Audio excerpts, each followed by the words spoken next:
Hey, welcome to the ProView Network studios in downtown Albuquerque. I'm Sebastian Noel. I'll be joined by Aaron Rivera tonight, and we are awaiting the brackets just like you for the football state championship.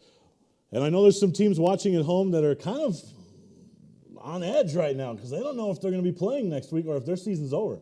Yeah, that's the thing. I mean, you look at those bubble teams right now, and we'll talk about the criteria in just a moment, but when you're one of those teams that's kind of sitting at the bottom, and again, we'll talk about them in a second, you don't know. You're sitting there trying to count it out like, okay, we did beat this team, but our record's not as good as that team. So everybody's kind of up in the air right now still. If you're watching and you have a watch party right now, tweet us that watch party at ProView TV. Our directors, Jason, Paul, Alden, Iowani, they'll throw that up there. Let's see who's the first team having a watch party that can tweet us that picture at ProView TV. We'll try to get through as many of those as we possibly can. We do have a little bit of time to kill before the NMAA releases the brackets. Also, a reminder, the NFHS Network is an exclusive streaming provider of the football championship. So I know the NMAA has been doing some diligent work trying to catch and eliminate all those fake streams. But, be aware, it's the NFHS Network all the way for the playoffs. The rest of those are just a little bit of a scam, kind of, right, to get your credit card. You really want to be worried about that too, and because grandma and grandpa want to watch their grandkids, and mom and dad want to be able to see their kids, and everybody wants to be able to see, but it's only on NFHS. You have to find it on NFHSnetwork.com. If that's not at the top of your browser and you're trying to watch it, well, it's probably a scam. Right, and if there's a game that you don't see on there, send me your routing number and Social Security, and I'll get you connected. Anyway, let's take a look at the seating criteria now. It hasn't changed. Is that what happened to me last year? Yeah, I think so. It hasn't changed, but it seems to always, 1, go over people's head, 2, confuse people, or 3, upset them. But it's finish in regular season district play is number 1. Head-to-head matchup, and that comes into play a little bit this year. Well, that's going to be huge. Right? Wins against district champions regardless of classification. That is the controversial one, of course. We'll talk about that in just a moment. Your overall winning percentage, which also this year is a little bit controversial. Talk about that in a second. Your Max Preps Freeman rankings, and then, of course, member school input. And what that means is the final coaches poll, basically, that's submitted to the NMAA offices. That's a poll that's not made public, so that's always the one criteria point that we really don't know goes which way. I do have the final coaches poll from a media partner, right, at NMOT. We see that, but it changes because not everyone votes. In years past, more people vote in the last poll online than they do in the NMAA one sometimes because coaches are eliminated and they just don't want to send in the information. And they're like, oh, my season's over. Why do I need to do this? So, or they forget too. Right? I mean, that's the thing. At the end of the year, you don't always remember. So the last poll you saw, if you saw it on NMOT, it might be different from the one that the NMAA got today as their final input. But I do want to talk about some of the seeding criteria, Aaron. And I want to start with overall record. And usually that one's cut and dry, right? You say, oh, everyone plays 10 games. How can you have a problem with that? Not so fast, my friend. Centennial didn't get to play 10 games this year, right? So there's a Texas team that pulled out of the game with Centennial. So they only had 9 games, and they only lost 1, but their winning percentage is going to be slightly less than, say, a La Cueva, who finished 9-1. Centennial finishes 8-1 with no fault of their own because they couldn't get a 10th game. No one wanted to play them. And, I saw some rumblings about, hey, they would have lost out on the criteria anyway. That's not a sure thing because if Coach Ocampo would have been able to schedule, let's say, a Lovington or somebody like that ended up winning their district, and assuming that Centennial won that game, not only would they have the same winning record, 9-1, but then they have another win against the district champ. So Centennial can't be happy with the criteria this year just because they had that one less game, right? No, and I like what you talk about with out-of-state teams because you look at, say, Piedra Vista won against Durango, Colorado this year. That's a team that won their district out there. That gives them that 9-1. That fills out the record a little bit. And, when we're talking about that 6A, Centennial, La Cueva, Hobbs, all just one loss. Of course, Cleveland has 2, but they played out-of-state as well, and that's where they got one of their losses, the other to Centennial. So, yeah, you look at it and you say, okay, overall record, but if you compare them with the other one-loss teams, well, they lost to La Cueva, so that's going to hurt them overall. But still, when we start parsing things out, it's not going to help them. And there was a lot of rumblings even early on in the season. Cleveland did find their 10th game, but a lot of people worried. These teams at the top of the brackets, the teams at the top of football tend to have trouble kind of scheduling things out, and that's what you talked about, how number 3 wins against district champions is always questionable ones. They always have to go out and kind of fill it out that way. You see Cleveland's playing Artesia's, two level below them or two, and they have to play against somebody in 5A because other teams in 6A Hobbs don't playing want to Lovington, play. right? Hobbs playing Lovington because of geography. What is a head scratcher for me on that one is I have yet to meet a coach that likes that criteria point.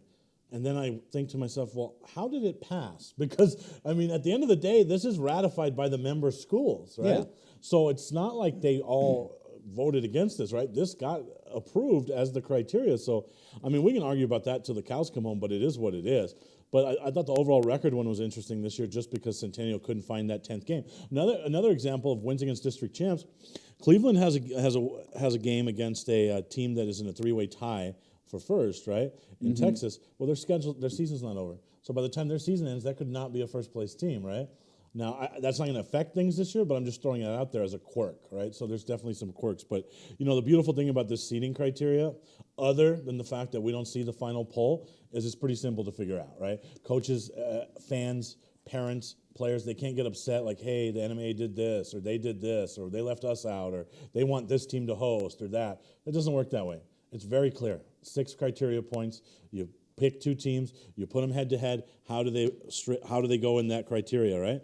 Yeah. So the one that always kind of I wonder with is the head to head when we look at, say, the top of 6A right now, Cleveland, Centennial, La Cueva, right? Centennial beats Cleveland.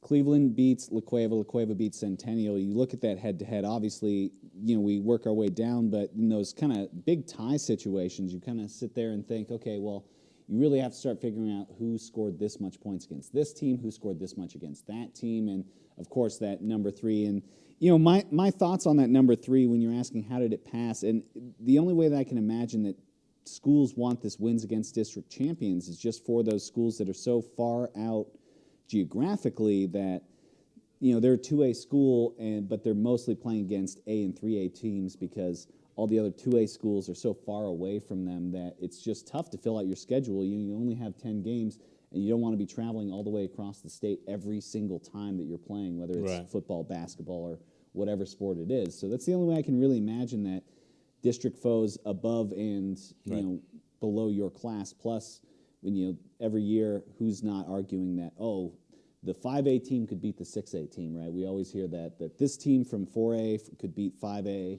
et cetera, et cetera. Here's an example that could really come into play this year, right? The Trisco. Let's look at the Jaguars, right? As a Jaguar fan's probably saying, hey, if we're playing in Alamogordo's district, we don't finish last, right? But they're still in that really tough district, and they took the last place finish in that district, and that could cost them a berth in this tournament, right? So Alamogordo's saying, hey, we can only play the schedule that's given. But that's definitely a quirk. So I stopped listening after you started talking about math, so because that's when I get confused. So, but let's put this exercise, or let's put this practice into exercise, and let's just compare 2 teams, right? And let's look at the bottom of the 6A bracket, because obviously Alamogordo, Atrisco, and West Mesa are the teams that are sitting at home wondering, which one of us is going to get left out of this thing, right? So let's compare, for example, West Mesa and Alamogordo, right? They have the exact same winning percentage. They're 500 teams. So nobody gets a criteria point there. Then when you compare West Mesa and Alamogordo, Max Preps rankings. Well, Max Preps goes to Alamogordo, right? So there's one criteria point for Alamogordo. District finish. West Mesa finished higher in their district, 3rd, than Alamogordo finished in their district, 4th. So there's a point for West Mesa. So now they're pretty much washed again, right? You look at the other criteria points, wins against district champs, neither team has any. Right? Alamogordo was hoping last night that one of those games went the other way, right? The silver game, but no, it didn't happen. Head to head, obviously they didn't play, so we're still at a wash. The coaches poll then would decide it. The last coaches poll that I have on my desk here, and again, this is on the 24th.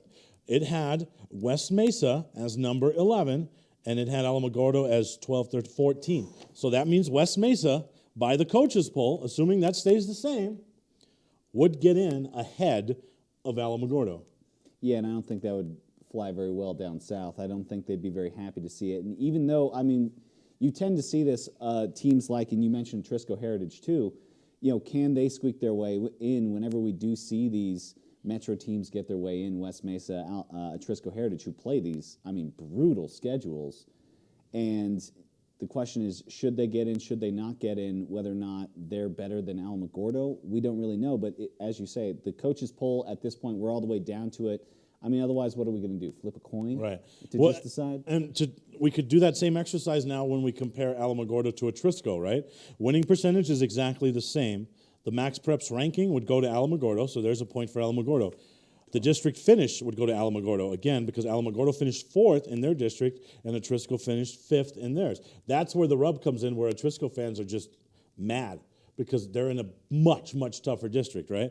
And then no head-to-head wins, no district champion wins, and then it goes again to the coaches poll, and the last coaches poll had Trisco Heritage ahead of Alamogordo by 1 vote. That's it. So it was super tight. So if that all holds, 2 criteria points to 1, Alamogordo gets in ahead of Trisco. Trisco's the team sitting home at 13. When you talk about their district, Trisco, if they were sitting in that Los Lunas Clovis district, which is teams that are, again, kind of in their general area, I don't know if they finish 4th, 3rd. They probably finish at least 2nd in that district. Yeah, I had that district championship last night, and yeah, it wasn't competitive. I saw that one. So, Trisco sits there thinking, okay, well, if we were in a different district, if we're sitting there with Los Lunas in District 5, then they're sitting probably 2nd. They're probably playing for the district championship last night against Los Lunas if they're in that district. And then they sit in that spot and they say, okay, we're absolutely in at that point. If they're just sitting in a different district instead of playing. And I know when we talk about the other sports, basketball, volleyball, everything else, Trisco likes that district because they're very competitive with Rio Rancho, Cibola, and everybody else. Right. But that's such a brutal district. It's awful. They took West Mesa out of that district, rightfully so. I really don't understand how Trisco didn't get removed from that district as well. That's not a football district they're going to compete in. And credit goes to Coach Konesevich. He's done an amazing job. Amazing job. They got some really good athletes there in Latavius Morris, Marquise Renfro, right? And so if you look at the eye test, I think Trisco's good enough to be in. Right. Well, and the big thing he's done, too, is bring a lot of numbers to that program. Because obviously it's a big school, but there for a little bit, Trisco just didn't have a lot of players coming out for the team. And you look at how many kids join that Trisco side. Konesevich has done such a good job of getting people out to play. But, yeah, you have to play against Cleveland. You have to play against Rio Rancho. You have to play against Volcano Vista. Cibola was really good for most of the year as well. And so you talk about bad luck. Oof. They're the only district team that had to play Cibola when Aiden Chavez was still out there. So you could also say, if you're an Trisco fan, man, if we had Cibola towards the end, we get another win, right? And I think that's the case. That's the elephant in the room as well. Whoever gets Cibola in the first round, they're essentially getting the 5th bye. Yeah, and even with Cibola likely to get a home game, they're right there on the edge, whether or not they're going to be the 4th team or they're going to be the 5th team in that of the teams that have to play on the first weekend. But Cibola could have a home game even though they lost the last 4 games. Well, they didn't win a game without Aiden Chavez. Yeah. It's as simple as that. No, they did. The first game of the season they won without Aiden Chavez. That's true. That's right. Right. But once he got hurt, the rest of the way, nothing. And so again, my poor Cougars. You got to really feel for Trisco in this scenario because Alamogordo, they win last night. You got to give it to them. They won. They put up 7 points against Oregon Mountain to win. So that doesn't pass the eye test. It doesn't, but it was important because when we were talking about Trisco, West Mesa, and Alamogordo, Oregon Mountain would have been in that conversation if they hadn't lost to Alamogordo last night because Oregon Mountain's one of those other bubble teams that sits there, right? I think according to Max Preps, they were the 14th team. Well, since they lost Alamogordo last night, the head-to-head is going to automatically probably knock them out. And, Coach Castile's gotten them pretty close as well. Another program on the rise, but... Alamogordo, I think they could sneak their way in, but there's only one way to know, and it's to see the brackets. But they cannot be ahead of West Mesa. West Mesa beats them head-to-head. So that means if Alamogordo's in... And West Mesa's got the eye test, too. Right. Oh, the eye test for sure, yeah. Coach Brody's done an amazing job there. But if Alamogordo... So is his son. Right? If Alamogordo gets in, that means they have to be the 12th. West Mesa has to be seated ahead of them. But here's the crazy part. Trisco beats West Mesa.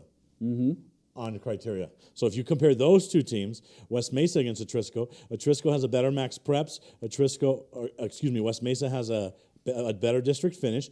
Trisco owns the head-to-head, Coaches poll goes to West Mesa. That's a tie. The tiebreaker is Max Preps. And that Max Preps goes to Atrisco.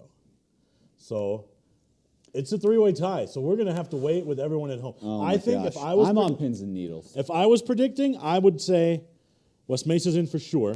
Yeah.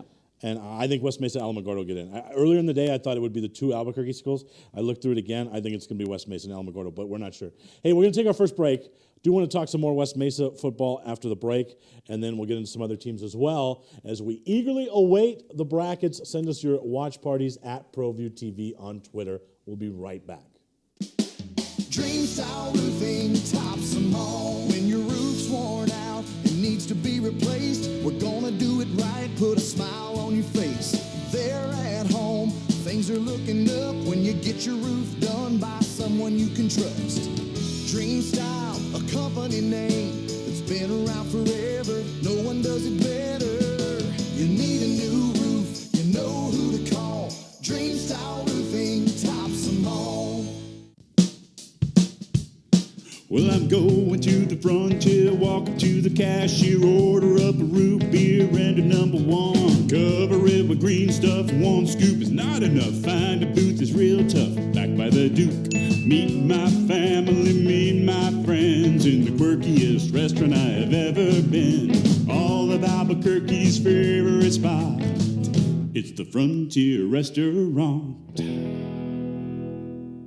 The Frontier Restaurant is a proud supporter of ProView Networks. Don't sacrifice quality of flavor when you're in a hurry. Golden Pride offers ribs, fried chicken, green and red chili breakfast burritos, and Frontier Cinnabons. 4 great locations, or visit us online at goldenpride@abq.com. Golden Pride Barbecue Chicken and Ribs, proud supporter of ProView Sports Network.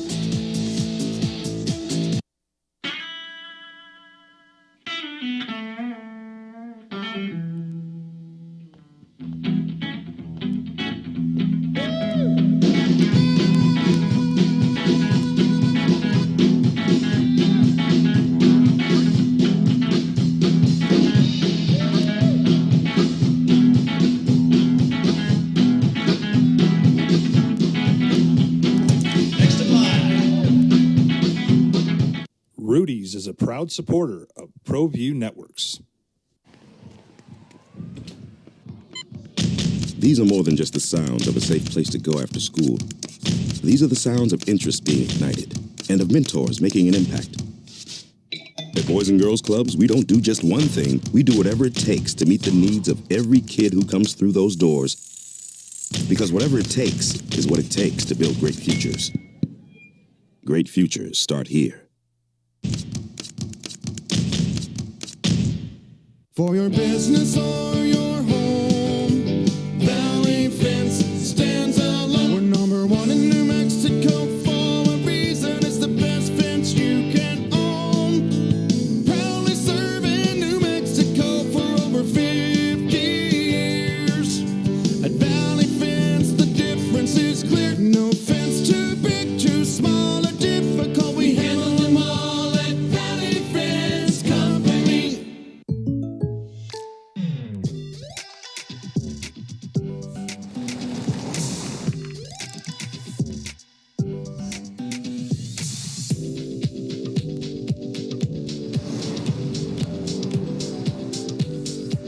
For your surprisingly great rates, contact your local State Farm agent today. If you want the real deal, call State Farm agent Marty Size in Albuquerque today. Like a good neighbor, State Farm is there. As a mom, I try to make the best choices for my family and our health. That's why I choose Western Sky Community Care. It's a Medicaid plan with quality health coverage and special benefits like Boys and Girls Club membership credit, additional dental benefits, and wellness and support programs. I decide which Medicaid plan is right for us. I choose Western Sky Community Care. Learn more about Western Sky Community Care by visiting discoverwesternsky.com today. A burglary takes place in the United States approximately every 15 seconds. International Protective Service is your answer for commercial and residential security in all of Albuquerque. IPS will work with your monitoring company for fast, reliable response times. You can rest easy knowing you, your family, or your company is watched over by International Protective Service. Call International Protective Service today. Welcome back. A couple of 1 seeds have already been released. JAL, Silver, Artesia have been released as 1 seeds. Not a real surprise with any of those. I mean, if we move to those, if we pivot a little bit, is anyone going to stop JAL? I mean, this is usually where I try to make a case for Eunice. I can't make that case this year. No, without Conager Pierce, who led them last year. I mean, that team was so good. I mean, you had half the football team also playing baseball, and they were state champions for good reason in those. They had a lot of great athletes, but right now the show in JAL is just unstoppable and probably on the redemption arc after last season, just getting defeated in that game just handily by Eunice. And if they play Eunice again, the funny part is last year Eunice wins in JAL. Right. Well, if they play Eunice again this season, then it's going to be in Eunice because we had the championship last year in JAL. Doesn't get any better than Cardinal Stadium on a football Saturday, I'll tell you that. How about Titletown, Artesia? Can anyone take down the Bulldogs as the number 1 seed this year? Artesia's had a great season. Obviously, they lost that big one to Cleveland, right? But they play up every year. They play the Storm, and they just rolled the rest of the way. What an impressive job for Jeremy Maupin. That's the 1 seed. Who would challenge them? I mean, the big question is, of course, Roswell. They beat Roswell at the end of the season, but those are the teams that you look for. They're district opponents, Right. and Roswell was, I mean, up until that game, that was the game that everybody, I think, in the regular season was looking at as, are these two teams going to face off in the championship game, and what's that going to look like? And obviously, Artesia took that one, and fairly easily for them, but, you know, Roswell has bounced back really big this year. They had that huge loss to Hobbs where they were, you know, just swept off the field. They come back and they start posting huge wins, including beating Los Lunas, a team that's now in 6A. So I would not put it past Roswell to come back and have a big performance. Everybody's been talking about Piedra Vista when I talk to 5A coaches. They look at Piedra Vista. Obviously, PV, their loss to Roswell earlier in the season kind of quieted that storm a little bit, but I wouldn't be surprised if they at least give Artesia a run for their money, depending on which side of the bracket they end up on. Thing is, you know, thanks to the New Mexico tradition, unlike any other, who owes who. Mm-hmm. If that game happens, it would be at the Bulldog Bowl in Artesia. That's a huge home field advantage. Oh, I mean, there's nowhere that nobody wants to play at the Bulldog Bowl.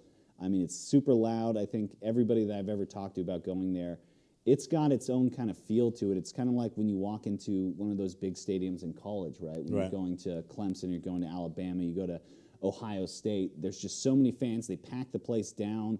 I mean, what a live atmosphere they have in Artesia every single time. And, you know, Farmington had to travel down there last year as the higher seed, and they got beat by Artesia. Right. Why? Because, I mean, Artesia was probably the better team, but also that tradition really helps. Well, and, you know, they intentionally make, when you get off the bus as a visitor, you have to walk past all the trophies and the museum to get to your locker room, right? So that's already a real something to take in. Then you get on the field, and then the pregame dog pile. I mean, it's an atmosphere. It's pretty special. So we'll see. I mean, I agree with you. I think Roswell's the team that could give them a game, but I think that game being in Artesia would tilt the favor towards the Bulldogs. Yeah, but how exciting would that be too? Because you have these Southeast New Mexico teams, and they haven't played each other. The Goddard versus Artesia matchup has been a big thing over the last 20 years, but Roswell and Artesia haven't faced each other in quite some time in the playoffs. So that's where we get a little bit more of that excitement and just what can Roswell bring to the game. Coach Lynn, you know, he's been really good about kind of melding that team together and really building them up. And so I think it's got to be them, right? Right. Yeah, no, I agree. Our friend Sean Jimenez says Cleveland's going to be the 1 seed to wrap up the show. So apparently he wants to watch something else tonight. I don't know. I mean, I thought we were closer. Dancing in the Stars. I don't know. I thought we were closer than that. My friend Leonard Velasquez is watching on Facebook. One of the fine football officials in the state of New Mexico. Also, the general manager at Rainmakers Golf Resort in Ruidoso. So Leonard always takes care of me. Hopefully, Leonard Has he told you about any number 1 seeds yet? No, or? he hasn't. No, you know, I'm just hoping Leonard, because that's the one we're waiting on right now. Right. We still haven't heard 3A, which has kind of got me on the pins and needles because obviously last year's. What are the defending options? champions. What are the 3A options? Well, so obviously Robertson are the defending state champions, but I believe St. Michael's beat them already, correct? Right. So St. Michael's is one of the options. Socorro has not been defeated yet this season, but it's a little bit easier of a road for the Warriors this year. And then Ruidoso, who is just... The other Warriors. Yeah, the other Warriors as well. I mean, they're looking good as well, but I would tend towards Socorro with the 10-0 just because we know that the overall record is going to come into play. But St. Mike's, who came in second last year and always put out great athletes, I wouldn't be surprised to see them at number 1 either. I think it could be Warriors against Warriors in the final. What do you think?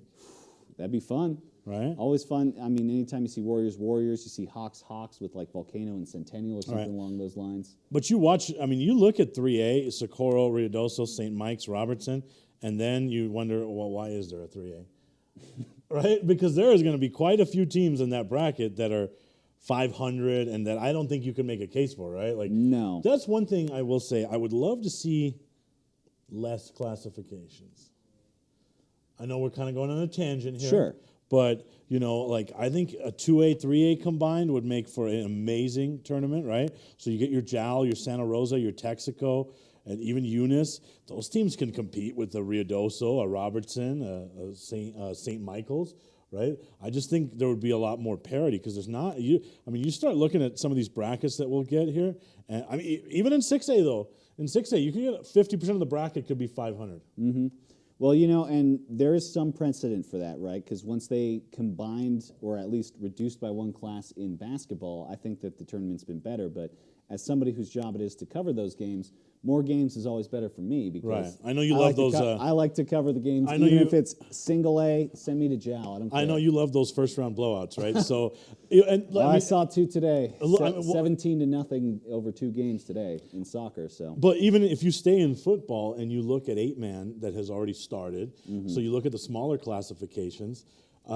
There was not a competitive first round game in any of those brackets. So how to travel that many hours to go lose 46-0, 6-man, 8-man, is there a need for the distinction? There was not a single competitive opening round game in the lower classifications. And the big question when you talk about those 6-man, 8-man, so obviously the advantage of having the 6-man, 8-man is, so we had Legacy Academy start up this season. I think they're playing 6-man, so you're able to kind of start your program off and at least kind of get onto a footing. Right. But at the same time, you look at Gateway Christian, they probably have enough kids, they'd certainly have enough athletes that they could play at least an 8-man. The other number 1 seeds are in, so it is the Cleveland Here Storm.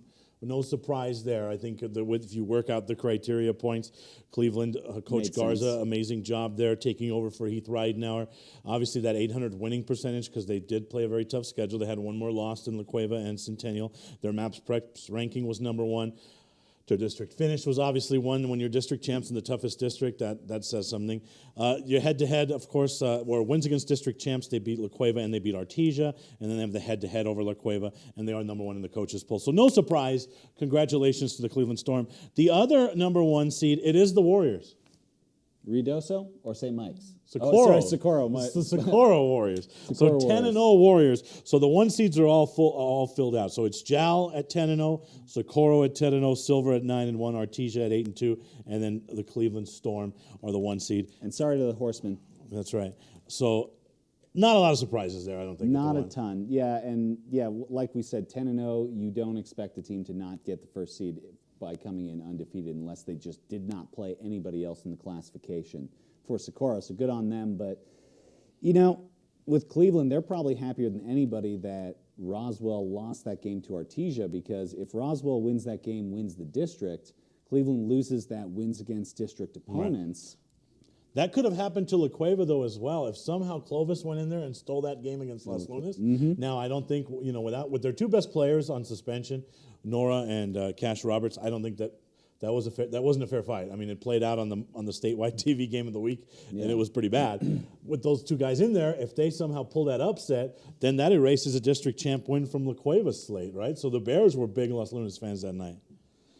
I think we have some. Do we have some social media interaction? I think is what our director tells me. Yeah, some. Oh, look at this. We got predictions. I can't see them, but so Socorro, Ruidoso, Robertson, St. Mike's, Thoreau, Raton, Luce Tradamus, Dexter, Cobre, Hatch, Hope, and the Skyhawks of Newcomb. And that is a head coach's prediction. Lewis Howell from Hatch Valley. That's the head coach of Hatch Valley, Lewis Howell. Those are his predictions. We'll get to see pretty soon if they are true. All right, we did that exercise about the bottom of the 6A bracket. Let's do it again at the top and see why La Cueva will get the number 2 seed, in my opinion. Winning percentage, 90% winning percentage versus that 889. Yeah. Centennial, right? 9 wins, not 8. Right, yeah, that one less game. Max Preps, I believe, went to Centennial. Now, that updated, they did right? Take that one. Right. On my last check, Centennial had. Okay, so then it's still Centennial, so then those points wash. Then you have district finish. Obviously, they both won their district. Wins against district champs. La Cueva beat Centennial and Los Lunas. Centennial only beat Cleveland. So there's La Cueva, +1. Then on the head-to-head. Head-to-head is the big one, I think. Right, head-to-head is Centennial, so that gives it back even, I believe. But then the coaches poll, I believe, will go to La Cueva. Most but likely. we don't know that. Because right? the coaches poll, the last one was La Cueva ahead of Centennial, right? Right, and no, it was Centennial ahead of La Cueva. Centennial ahead, okay. So, but again, that's not the final poll. But I think La Cueva did enough, and I think maybe the Max Preps did flip. You should double check that. No, I'm looking at it right now. So Centennial is still sitting ahead right now of La Cueva. Okay. And hey, looks like we've got ourselves a watch party right here. Hey, Hatch Valley. Hatch Valley. The Bears, I believe. That's just a guess. Yeah, it is the Bears. Yeah, you right. are correct. See, I'm pretty good at that. Now, do you ever drive when you're covering games, or just traveling in general in New Mexico? I travel for work a lot, right? Yeah. So do you ever just drive, and then when you see a sign of like a Hagerman, and then you just scream out the mascot? Do you do that? Do you do that too? To see how many you know? I don't scream out the mascot, but I definitely get excited when I go through, I remember I came through Phoenix and I ended up in Quemado after covering basketball Eagles. for the first time. And Eagles. I was it is the Eagles. All right. But I was just can do this all night. hey, Quemado, what about Springer? Springer? Red Devils. Red Devils. I'm a big Red Devil fan. Oh. Go ahead, hit me again. Maxwell. Bears. I could do this all night. Okay. Farmington's too easy. How about Animus? Panthers. 2A bracket, we got it. Oh. Was that right? Was I right? I actually don't know. Oh, well, you can't ask me when you don't know. All right, 2A I was bracket. trying to think of cities not in the north. Right, I got that Norteño bias living this close to true. Colorado. So. Let's take a look. We have our first bracket in, so let's take a look. It's the 2A bracket. Again, congratulations to the number 1 seed, the Jal Panthers. They finished as district champs out of District 4. They'll get the 8 seed, Escalante. Escalante was 2-1 in district, a 5-5 overall record for Escalante. There's Estancia and Eunice. Eunice is not used to seeing that number 4 by their name, but they get a home game, so that's good news for Eunice and the Cardinals and head coach Greg Jackson. They finished 3rd in their district this season, but they have a fantastic freshman quarterback. So, I don't know, maybe they make a magical run. The 3 seed Santa Rosa, so that was the 3-2. Who was going to get the 2? Texaco Santa Rosa, right? 3 Santa Rosa, the Lions, they'll face the Falcons of Loving. Congratulations, by the way, to Santa Rosa, the 3 seed. They finished as the district champs out of District 1-2-5. Coach David Chavez does a great job there. And then, of course, Loving the Falcons at the 6. The 7 seed is Tularosa. They'll face Bob Gilbreth's Texaco Wolverines, the runner-up in District 4. The Wolverines, that's not a team that I would want to face in the playoffs. All right, you see the 4 matchups there. Is it chalk all the way? Who could you make a case for pulling a first-round upset if there is one? First-round upsets look pretty hard right now, but I do look at that Eunice Estancia game, and I think to myself, okay, no Eunice Jal final, but the semifinals will be hosted in Eunice if those 2 teams, Jal and Eunice, get past them. Of course, Texaco looking good, and if we saw a Texaco Jal rematch from 1996, that'd be a lot of excitement, but the big question is who's going to actually host it because they're not too far away from each other, but that atmosphere in Jal is absolutely exciting. Last year, getting a chance to cover it, somebody brought a train to watch the game. I saw that last year, fun. I mean, you don't often see somebody roll up on their train, get ready to watch the game, but I would expect Jal right now. They just more predictions in a second. Sorry. Don't go all the way. Bad. Don't go all the way. We got to keep we got to hold an audience, right? We got to hold an audience. So we tease the We go first round first, and then final predictions come later. I think we have another bracket, right? Yeah, 3A. 3A. The 3A bracket is ready to go. Here we go. First round buys. The Warriors of Socorro. Congratulations to head coach Damian Ocampo, the district champs out of District 3. They finished an undefeated season. No surprise that they would get the 1 seed. Socorro's really been fantastic behind their wonderful quarterback, dual threat Marcus Armillo. 22 passing touchdowns, 12 rushing touchdowns. They'll get the 1 seed. They'll await the winner of the Dexter Cobre 8-9 matchup. The same side of the bracket sees St. Mike's as the 4 seed. The Horsemen, the runners-up in District 2 under Coach Fernandez, they will face the winner of the 5-12, which will be Theroux and the Hope Christian Huskies. Congratulations to Coach Salinas, the last team in.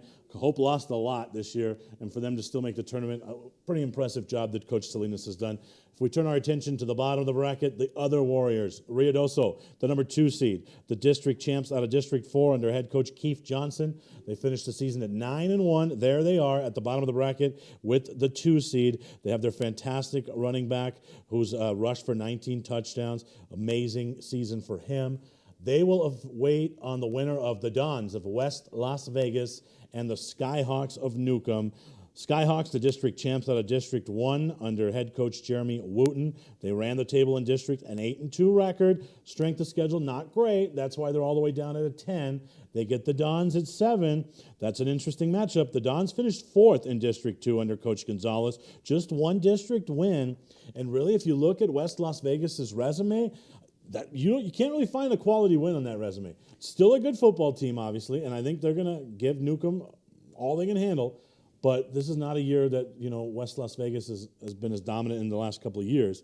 Throw that back up there one more time, guys. Sorry, I just want to finish up there. So, anyone first round matchups? Do you see any upsets in the first round there? I mean, the big question, I think, is that West Las Vegas Newcomb question, but I'm looking kind of ahead to the quarterfinals, that Raton-Robertson, if Raton can get past Hatch Valley, infamous for having good quarterbacks over there, but if Raton gets past them, they only lost to Robertson by, I think, 6 points in their district game, so that could be one that kind of pops up again. Of course, they would have to actually get past the Bears. Raton, I think, interesting, kind of limp towards the finish line, and I think the hysteria of Caden Walton and all those rushing yards, 2,472 rushing yards. People start talking about Ronnie Daniels and all that stuff. I think that maybe kind of derailed their momentum a little bit. And I don't know if they just tried to force the ball to him, but they kind of didn't have a great finish coming in. So I'm sure Hatch Valley's saying, hey, if we can play error-free ball here and Raton continues to struggle, then maybe you look at that for a first-round matchup that could be an upset. All right, let's quickly move ahead to 4A. The 4A bracket is ready. The number 1 seed, congratulations to the Silver Fighting Colts. No surprise there. Coach Ortiz's squad, the district champs out of District 3-5. They'll await the winner of Aztec and Valencia in the 8-9 matchup. The 4 seed, it's Lovington. Lovington, what an interesting team. They start off really tough because they were just playing some brutal teams. Then they just run the table in district. They're the district champs out of District 4-6. Coach Gonzalez has his Wildcats at the 4. They will await the winner of that 5-12 matchup. That is Portales and St. Pius. Bottom of the bracket, Bloomfield's the number 2 seed. They'll get the winner of Kirtland Central and Moriarty. The 3 seed is Taos. They'll await the winner of a rematch between Albuquerque Academy and Bernalillo. Bernalillo, the 11, Academy, the 6. Obviously, Academy, no Kellen Garris, no Cole Conway. That's you got to think Bernalillo might have a shot there. That is kind of the one to keep your eye on. Of the last 2 brackets you asked about first-round matchups, well, Bernalillo only lost by 3 points in that game. And, as the season's gone along, Albuquerque Academy's faced a lot tougher and tougher teams. Obviously, that district featuring teams like Portales, who is just almost unstoppable over there, and Silver as well. They don't have enough left. They don't have enough guys left. I mean, the grand question. Can't replace Kellen Garris and Cole Conway. Not in the playoffs. Well, see, the big interesting thing was that as the season went on, they were able to find a new running game in Albuquerque. But yeah, losing Conway, losing Kellen Garris, especially, he's their number 1 target. They've been trying to spread it around, but it's going to be interesting. Right. Before we move ahead to 5A, let's say Bernalillo does pull the upset there. That's a rematch of a My 50 game of the week between Taos and Bernalillo. And Taos handled them. I mean, Taos looked good. And it was a one-man show. It was their 6'7" quarterback, Damian Ellie, amazing. He played quarterback, he plays defense, he kicks. He plays basketball. Yeah, it's amazing. He drove the bus. So that'd be interesting. We'll talk about that more, but we're going to race through these. So predictions in a minute. Yeah. 5A next. So let's go right ahead to the 5A bracket here. And the number 1 seed, it's the Bulldogs. We already told you that. Congratulations. The 5A title usually goes through Titletown. They'll get the winner of the 8-9 between the Valley Vikings and Mayamura. We'll talk about that in a minute. Oof. The 4 seed on that side is Goddard. Goddard will get the winner of Deming and Belen. Let's go to the bottom of the bracket. Congratulations to Coach Jeff Lynn and his Roswell Coyotes. They're the 2 seed. They'll face the winner of that Los Alamos-Gadsden matchup. And then Piedra Vista is the 3. They'll get the winner of Mayfield and Santa Teresa. Valley fell all the way to 8 because they were the runner-up in District 2-6. I was a bit surprised when they dropped that last game to Los Alamos, and obviously you see the difference, 1 seed line there. You get Artesia in the next round if you're Valley and you advance. Yeah, but so the question is either you have to face Artesia or you have to face Roswell. So if they got that 7 seed from Los Alamos, other than that, maybe they slide up if they beat Los Alamos and they get the 6 seed from Mayfield. But at the same time, I mean, Valley's won some very tough games this season. Obviously beating Portales, who's a fantastic team. We just saw them in the 4A bracket. But, you know, Valley's got some of my favorite players to watch, and I wouldn't be surprised for them to put a game on against Mayamura and against Artesia if they can beat Mayamura. But, yeah, as you said, it always goes through Titletown, doesn't it? Yeah, well, it'll be a tough matchup for Mayamura. I don't think they have the horses to stop Ricky Henderson and Caden Hahola. So I like Valley in that one. But we'll go back to that bracket in a minute. But again, the top 4 seeds there, Artesia's the 1, the 2's Roswell, the 3's Piedra Vista, and then 4 is Goddard. There's no surprises there. Who's that? Who are we looking at? The Deming Wildcats. Wildcats. That's Deming, the Deming Wildcat. That is a long way away, right? Deming's like 5 hours, right? Mm-hmm. By the way, did you ever look up Animas? Did I get that right? Oh, I did not. I don't know if I did or not. I thought it was the Panthers, but maybe it's not. If you're having a watch party just like that, send it to us on Twitter at ProView TV. Our wonderful director, Alden Iwani, and Jason Pohl. Oh, I'm right again? Mm-hmm. Panthers? You Always. Want to throw another one at me? No. All right, I'll retire undefeated. I'm good with that. 6A bracket, here we go. It's what we've been waiting for. Let's take a look. The number 1 seed, it's the Storm of Cleveland. Congratulations to Coach Garza and company. They'll await the winner of the 8-9 matchup, Cibola and Las Lunas. We talked about it. Whoever gets to face Las Lunas, that's essential, or excuse me, whoever gets to face Cibola, that's essentially the 5th bye in this thing because Aiden Chavez is hurt. So you got to be, I guarantee you, if we had a GoPro at Greg Hennington's house right now, he's grinning ear to ear. The 4 seed is the Hobbs Eagles. They'll await the winner of Volcano Vista and Atrisco. What a matchup that would be if Hobbs and Volcano Vista do face off. And then there's a 3 seed at the bottom. It's Centennial. They will face the winner of Rio Rancho and Alamogordo. Then the 2 seed is La Cueva, as we thought. They'll have a chance to face Farmington again or Carlsbad. And, of course, the headline here, no Mustangs. No Mustangs. It is Alamogordo, and it's Atrisco Heritage. And I kind of was with you. I thought that it was more likely to be West Mesa Alamogordo or West Mesa Atrisco. But so something had to flip because if you look Alamogordo and West Mesa, polls. right? If you look Alamogordo and West Mesa, you look at that. The winning percentage was the same. The max preps, the last we saw, right, was Alamogordo. So there's Alamogordo +1. District finished West Mesa. So now they're back to a wash.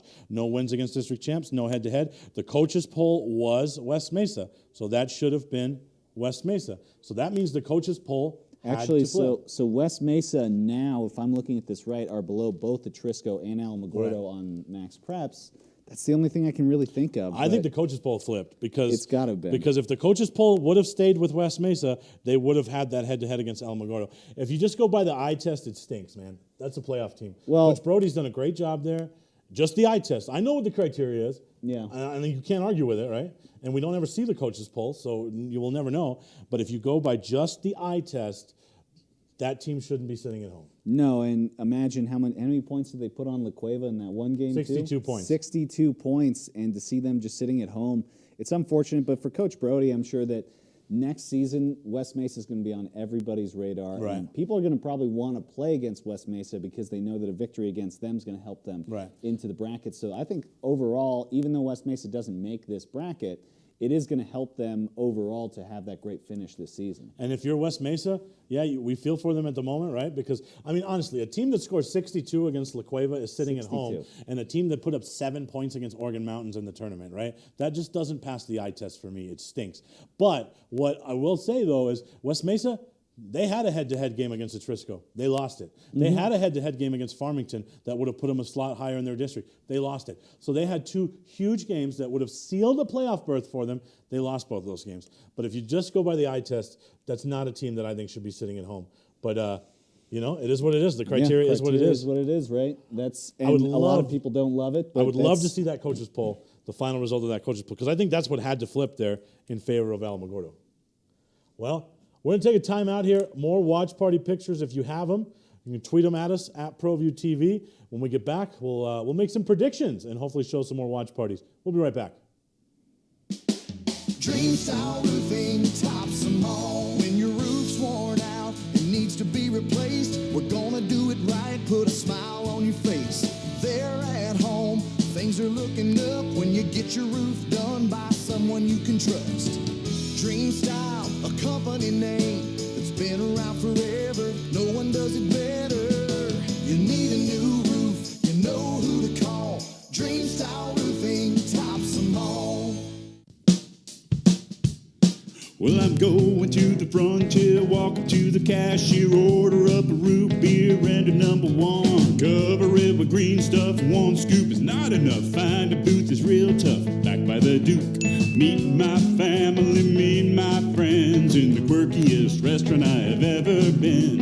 All of Albuquerque's favorite spot, it's the Frontier Restaurant. The Frontier Restaurant is a proud supporter of ProView Networks.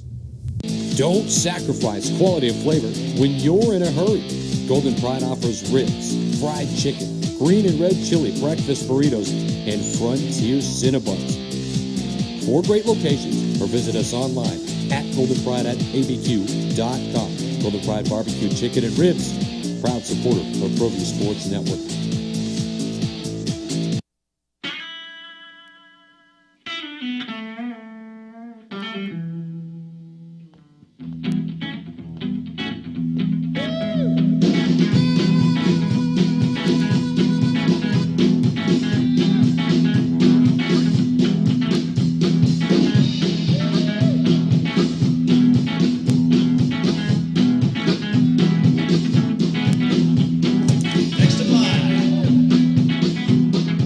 Rudy's is a proud supporter of ProView Networks. These are more than just the sounds of a safe place to go after school. These are the sounds of interest being ignited and of mentors making an impact. At Boys and Girls Clubs, we don't do just one thing. We do whatever it takes to meet the needs of every kid who comes through those doors.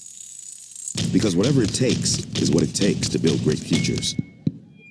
Great futures start here.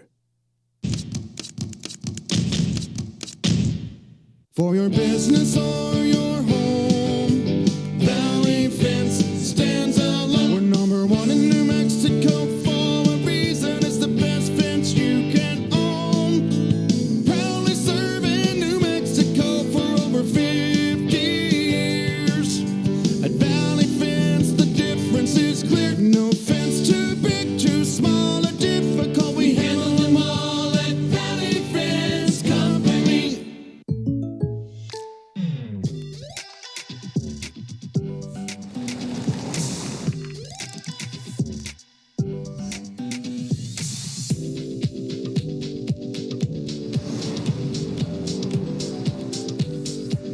For your surprisingly great rates, contact your local State Farm agent today. If you want the real deal, call State Farm agent Marty Size in Albuquerque today. Like a good neighbor, State Farm is there.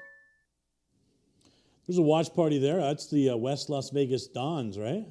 Ooh, that looks they're fun. They're at Richard Tripp's summer residence. That's what that pool is, right? That's Richard Tripp's summer home, right? I think they got the TV projected onto the back wall. That's kind of cool. Yeah, pretty Right. fun, too. It looks like they got some basketballs in the pool, too, so everybody's having fun. Just a final note here on that 6A, the kind of the stunner, or we were pretty stunned. I guess that we confirmed that the coaches poll did go to Trisco, and so it must have also flipped to Alamogordo, and that's why West Mesa's at home. You can't convince me that West Mesa is not a better team than Alamogordo. I won't. That's just not. That's not something you can convince me of. I mean, there's always those. But kind they've of had so many questions, chances, right? That game against the Trisco, they dropped the winning touchdown in the end zone on a wide open pass. They had a 21-0 lead against Cibola. They let that slip away, right? So it's going to be a season. It's going to be painful right now, but the future's bright next year for West Mesa and what Landrick Brody and his team have done there. That's for sure. All right, let's run through some predictions if we can. Do we have any more watch parties back there, guys? If not, then we'll go through some. I don't see any on the list. More? You want to throw some more mascots at me? See, you want to challenge me with any more? Or? Melrose. Oh, that's too easy. You're Buffaloes. Right. Buffalo's too easy. Buffaloes. Tatum. The Tatum, the Coyotes. Oof. The Buffaloes. Drew Hatley, my good friend Drew Hatley's the coach there. That's too easy. You lobbed me a softball on that one. Prediction time. Let's start with Class 2A. Oh, 6-man. Well, that's already underway, right? Yeah, and Gateway Christian is a massive favorite. Yeah. I'll take it the 1 seed I do like that Rama's going to have a chance against them in the semifinals, but Gateway Christian is too good. Yeah, I'll stick with Gateway Christian. Let's move ahead to 8-man. Lordsburg's the 1. The 2 seed is Fort Sumner House. Sumner. Melrose is a 3. Who do you got? I got Fort Sumner. I will never, ever pick against my friend Drew Hatley. Melrose Buffaloes! Buffaloes all the way, baby! Let's go! Buffaloes! All right, let's move ahead. 2A. This is kind of what we talked about today. All right, so usually I always make a case for Eunice in the playoffs. You're always with the right, Cardinals. but Jal's too tough this year, man. With Carrion and Lujan combining for over 1,100 rushing yards and 25 rushing touchdowns, they're just going to run it down your throat the whole game. I just don't see anyone stopping it. Not to mention how the Carrions play on the defensive side, because even though there's only 2 Carrions left down there, they still just stuff up that middle. You have to run outside against them, and they've just got so many good athletes that you can't really do that. So I will take, in the championship game, I will take Jal over Texaco, the 1 over the 2. What about you, Aaron? That sounds good, although Santa Rosa, you can't keep the Lions out. And if my Lions aren't going to win in the NFL, maybe the Lions can take it in 2A football here. I like what you did there. Yeah, that was creative. All right, 3A. Let's go 3A. 3A, there you see the 1, Socorro. The 2 is Ruidoso. 3 is Robertson. 4, St. Mike's. What do you like? I like Ace Gonzalez. So last year, Ruidoso rode Matthew Gonzalez to a championship. They bring in his best friend, Ace, to be the new quarterback. And Ace last year rocked a mullet and a mustache, and I think he takes another blue trophy, and he takes it over the St. Michael's Horsemen once again. And we all know here at ProView that you have a fetish for mustaches and mullets. Love them. So I could see how you're going for Love that. them. I will take the Warriors.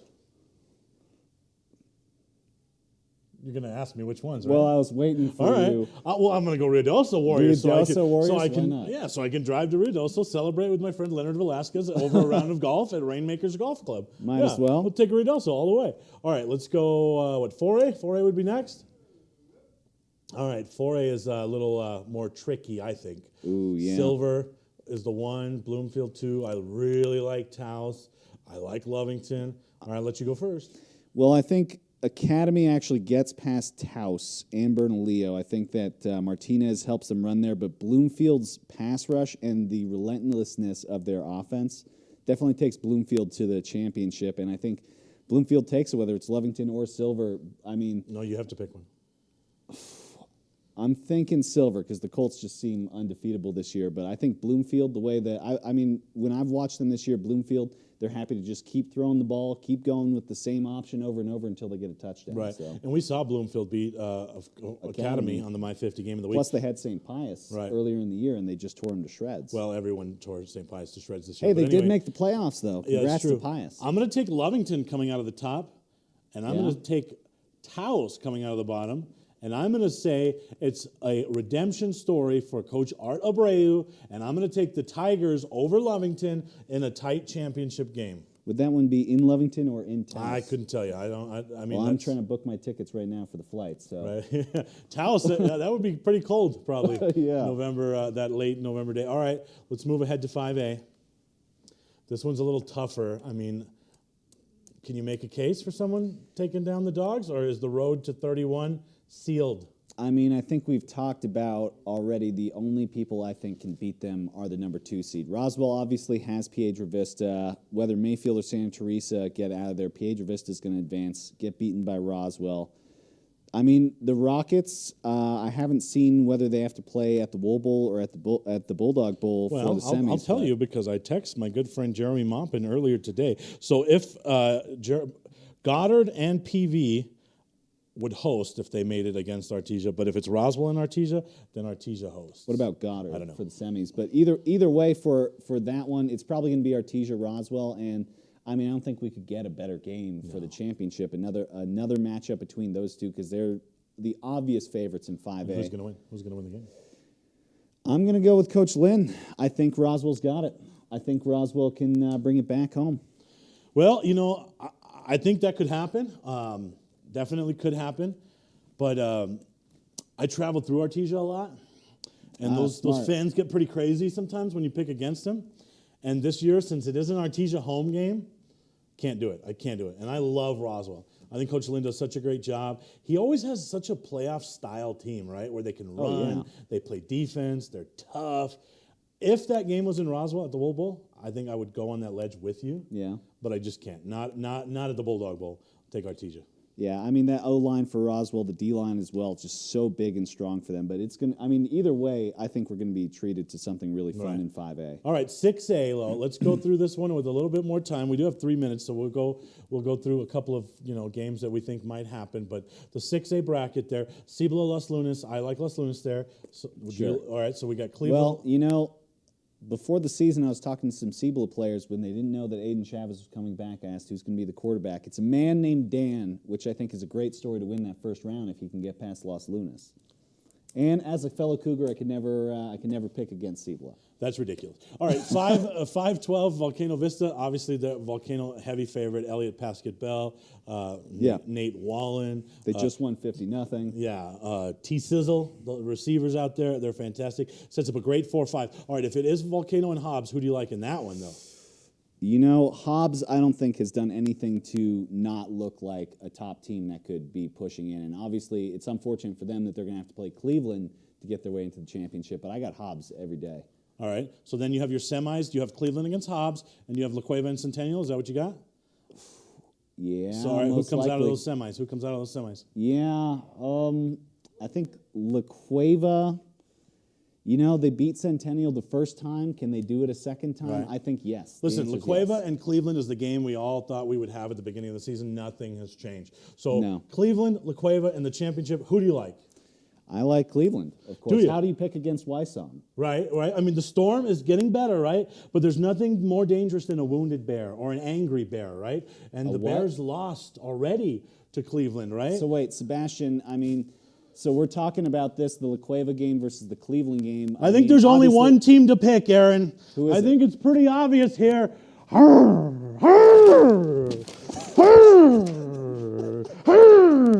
It's the Bears, baby. Good night, guys. We'll see you at the games.